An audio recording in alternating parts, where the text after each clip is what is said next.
Hey guys, good morning. Happy Wednesday. It's Daryl here. It is 3:45 a.m. here in Connecticut on the East Coast. I want to talk about China, but not just China again, and this virus and how to move forward.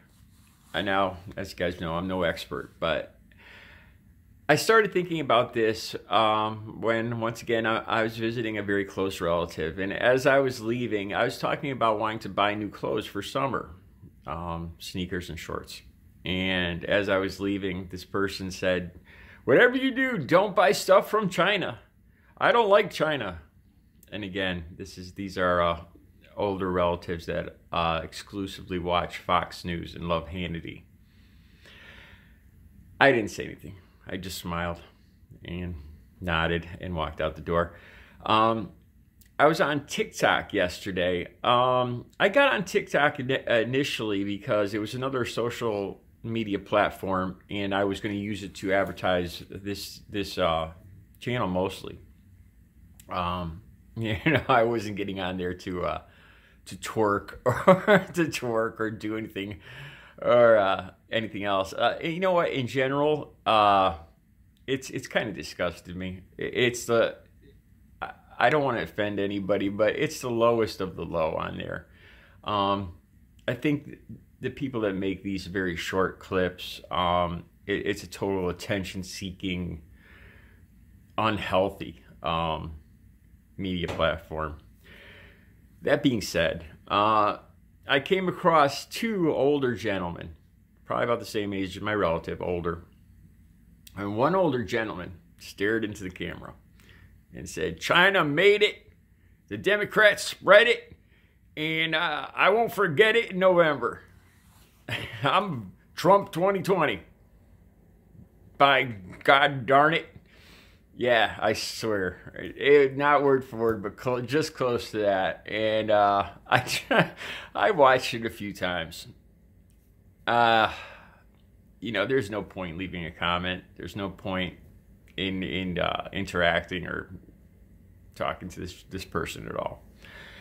What I want to talk about, again, I talk about Trump supporters. And I noticed this early on with the rallies. They seemed very angry. Not just, people that want change, people that are creative, that want a creative, to make a good change, are usually enthusiastic, happy people. You set a goal, you get excited about that goal, and you get the self-confidence that I can accomplish that goal, and, and that vibe is infectious. That's usually when you want to make a change for the better, when you want to help other people make a change for the better, when you want to get a movement going. And what I saw in these rallies was quite the opposite. It's very angry. I mean, we've all seen it. I don't need to describe it. And as time goes on, I just see more and more of this. I see Trump supporters so angry about wanting to get back to work, don't want to be lazy, get the economy going, USA.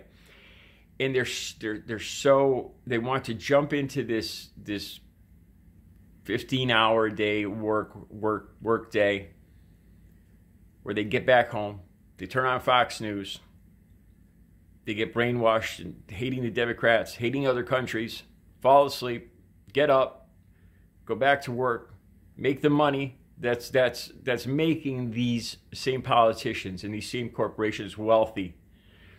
Work all day, go back home, get brainwashed by them, go back to sleep. You see where I'm going with this? And these people are fighting to get back into this routine.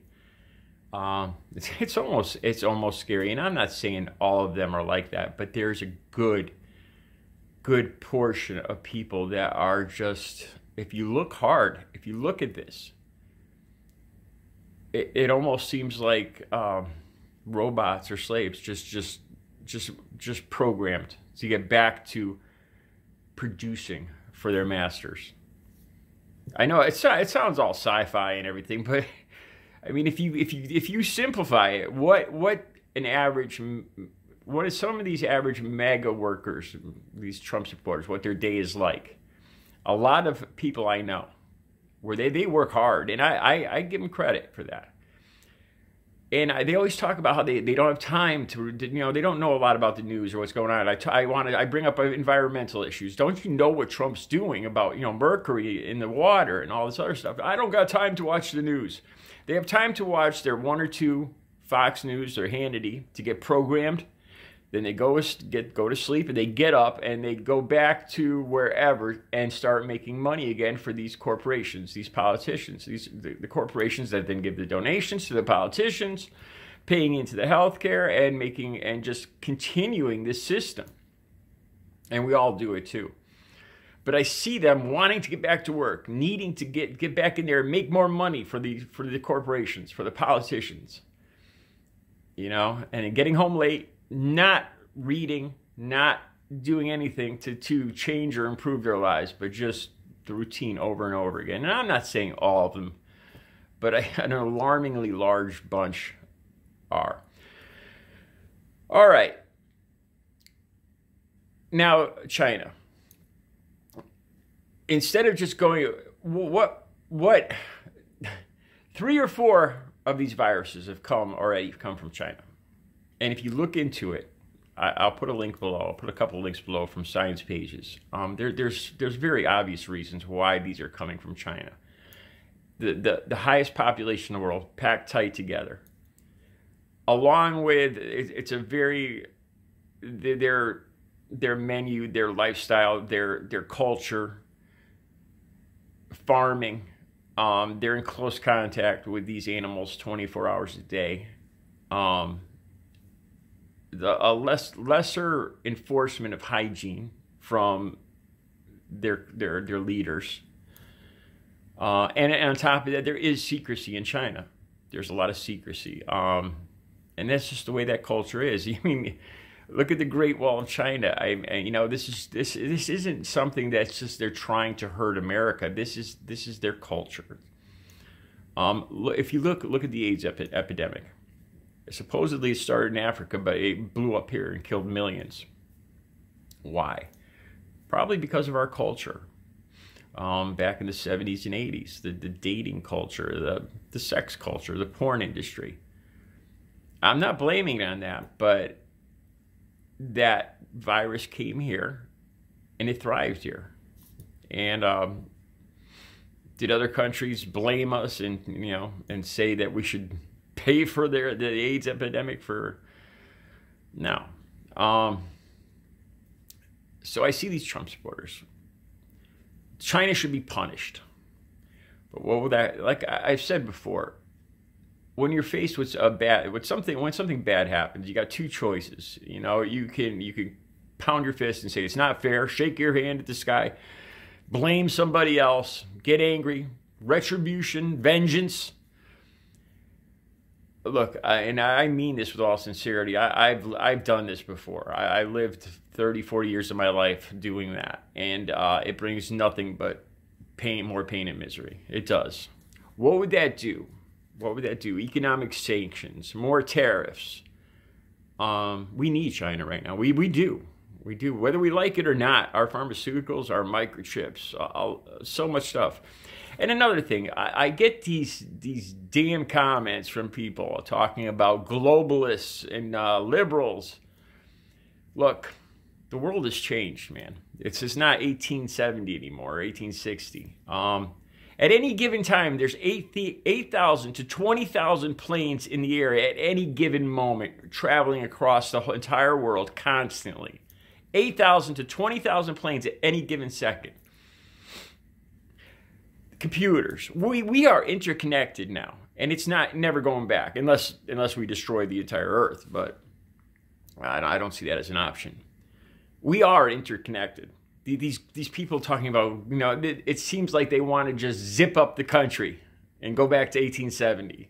It's not an option anymore, and it would do nothing but damage us. Look at China. That's exactly when we criticize China for their misinformation, for their secrecy. What is Trump? What are these people talking about doing when they say USA first? They want to close up the country, and Trump gives all this misinformation about the virus, the secrecy. We're doing the same thing they're doing. The exact same thing. And we're blaming them for it too. It's just being a hypocrite. All right, so what's the alternative? Now, so far, 3 or 4 viruses, at least, that I, just off the top of my head, the Asian flu, swine flu, SARS, coronavirus, all came from China. And like I said before, there's reasons due to the culture and everything, and it's not something they're doing intentionally. And it's damaging, these viruses are damaging and hurting and killing the entire world. So it's all of our problem, all right?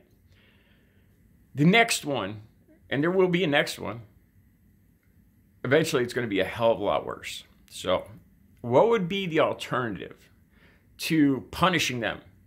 Bad China. Bad China. You didn't tell us the truth right away.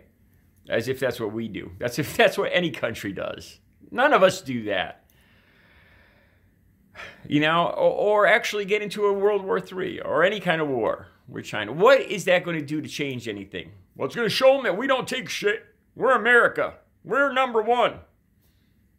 Is that going to change anything? No. It's going to push them further into secrecy. Next time, they're going to be a lot slower to even tell us anything because they're going to be their enemy then. Will anything change in China with their culture, the way they handle these animals, with their hygiene? No, none of that will change. If anything, it'll just become worse, and then the next virus will come quicker and harder and worse, and it'll end up destroying the world. And that's the Trump supporter outlook on this. Vengeance, America number one. Teach them not to mess with us, and it's their cure-all. Anger, you know, I'm not going to be stepped on. Don't tread on me. America number one. It's not the way it is anymore. It's not. Like I said, there's 10,000, 20,000 planes of deer at any given second. And this isn't going to change. These people that talk about global elites and global conspiracies, just stop it. You do realize why you're thinking that way, because you're frightened by how small you are and how large this world's getting and how much of it doesn't make sense to you. And by doing that, it makes you feel a little bit better that you can pick a bad conspiracy, that you know something about this. It's the only reason. I'm not saying to switch to one world government. I don't see that. Maybe down the line, maybe that might not even be a bad idea. But that's not what I'm talking about right now. I'm just talking about what if, since this affects the entire world, why not just talk to China? Look, this is killing all of us, and it's going to kill us all again. Why not set up some kind of group where we could talk more openly about how they could prevent this in the future, because it will happen again. To approach this in a more friendly, not friendly, but in a more, we're all humans, and it's killing all of us. It may start there, but it's going to come here. Just like AIDS started in Africa and it came here and it bloomed here. To blame any one country is pointless. It's pointless. It's a waste of time, and all you're doing is throwing salt on the wound and making it worse and making it more likely that next time it's going to be a hell of a lot worse. That's all you're doing. All you're doing. All your vengeance and America's number one isn't doing squat to fix this problem. Maybe it makes you feel good. But what's making you feel a little bigger and better is going to kill you. If we just got together with them. The quicker they tell us if anything does pop up there again. The more, if we could talk to them about maybe changing cultural identity is not an easy thing coming from the outside. You know, to go to China and tell them, well, maybe you shouldn't eat these things or do these wet markets. It's not going to be easy. It's not going to be easy. But since when is saving millions of lives easy? It would be the smarter, more humanitarian, and not just humanitarian, it'd just be the smarter thing to do if we want to live, if we want our kids to live. approach this and work as a team so that it doesn't happen again. And if it does happen again, we know about it quicker and we handle it quicker. We have a plan. Makes sense, doesn't it? As opposed to tariffs, punishing China. It seems obvious, but it's not, apparently. Not to all the people I saw on TikTok yesterday. Trump 2020. China sucks. I don't know.